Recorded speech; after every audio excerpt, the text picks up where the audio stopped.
Een tijd geleden heb ik binnen mijn netwerk gevraagd welke volgende auto willen jullie dat ik review. En daar kwam uit een V8. Nou, wat schreeuwt er meer V8 dan een Mercedes-Benz G55 AMG compressor?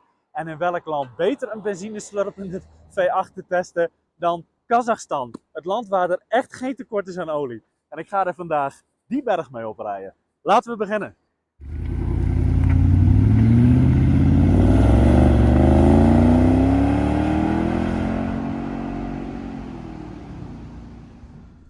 Goed, de G-klasse AMG. Nou, in de jaren 70 had de Javaniran het idee gepitcht aan Mercedes-Benz om een militair terreinvoertuig te ontwikkelen. Nou, dat vond Mercedes-Benz eigenlijk wel een goed idee. En samen met Magna Steyr in Oostenrijk hebben ze vervolgens de G-klasse als militair voertuig ontwikkeld. Nou, in de jaren 90 kwam eigenlijk de kentering om er een luxe SUV van te maken. En vervolgens kwam in 98 de eerste V8-versie uit. En in 99 de eerste AMG-versie. En ja, het is eigenlijk zo doorgebouwd tot en met 2018. Toen men formeel met de tweede generatie G-klasse is begonnen. En daarmee is de G-klasse na de Unimog het langst zijnde in productiemodel van Mercedes-Benz.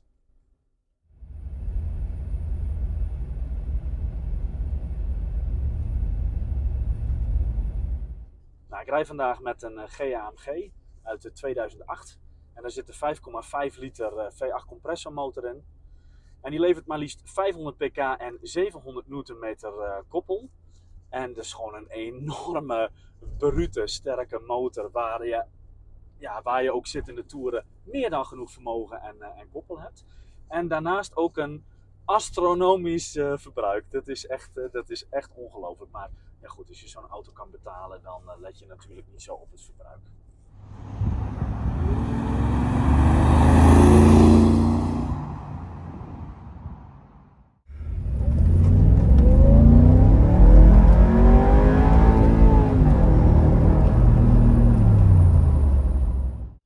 Dan met betrekking tot de versnellingsbak. Er zit een 5-bak in, automaat natuurlijk. Want ja, in een auto als dit wil je natuurlijk ook geen handgeschakelde bak met zoveel vermogen.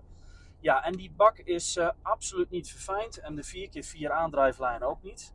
Als je met wat meer gas wegrijdt vanuit stilstand, dan blijft hij soms even hangen boven in de versnelling. Schakelt hij niet direct door. Ja, het zal ongetwijfeld wel een enorme sterke bak zijn die veel aan kan, want het is echt wel een volwaardige terreinauto, is het ook altijd gebleven. Alleen ja, het voelt absoluut niet verfijnd en soepel, zoals bijvoorbeeld in een Cayenne.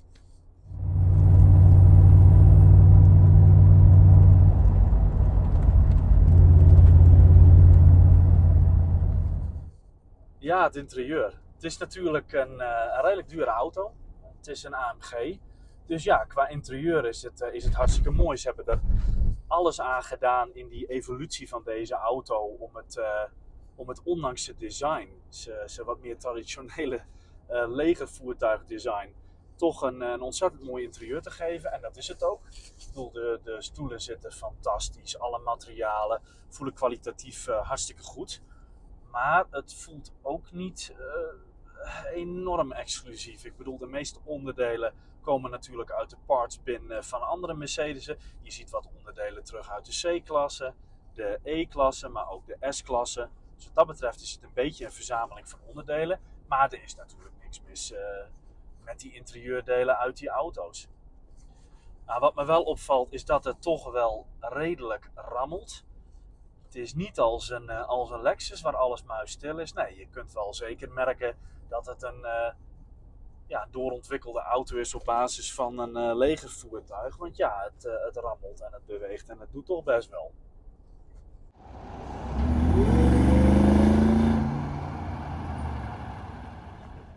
Ja, en het onderstel is toch wel enorm stug hoor. Ik bedoel, het is een AMG en het is een sportieve SUV met heel veel vermogen. Maar wat mij betreft hoeft dat onderstel toch niet zo ontzettend stug hoor. Zelfs zitten er van die wat dikkere banden op. Wat normaal dan weer ietsjes comfort biedt. Maar ja, het is gewoon heel erg stug. Je kunt het ook wel zien aan hoe de camera toch wel wat beweegt. Het rijdt niet comfortabel. Nee. En deze wegen zijn eigenlijk helemaal niet zo slecht hier. Dus nee, dat zit hem toch echt in de demper en de veer die gewoon ontzettend stug zijn. Ja, en daarnaast is de hele auto gewoon niet zo verfijnd. Ik bedoel, het stuurgevoel, ja, het is een beetje all over the place, niet heel erg precies. Ik bedoel, je hebt wel ontzettend veel vermogen. Alleen je kunt duidelijk merken dat het een auto echt gebouwd is op basis van een heel erg rauw legervoertuigplatform. Wat wel degelijk een hele goede aandrijflijn heeft en een mooi interieur. Maar het is wel een beetje Spartaans toch wel in de rijbeleving.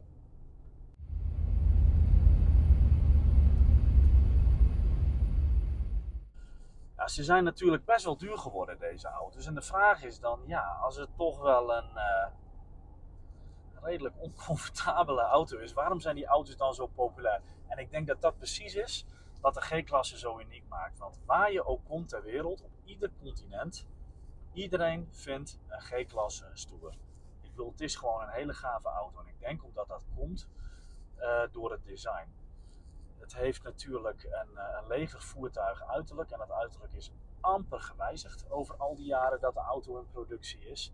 En dat heeft toch een bepaalde unieke aantrekkingskracht voor een hele hoop mensen. En ik begrijp dat wel. Ik bedoel, een hele hoop SUV's tegenwoordig lijken qua design natuurlijk erg op elkaar.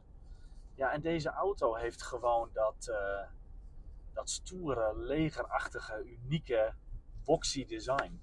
En ik denk dat een hele hoop mensen dat heel erg gaaf vinden. Zeker in combinatie met een hele zware motor en een ontzettend mooi interieur.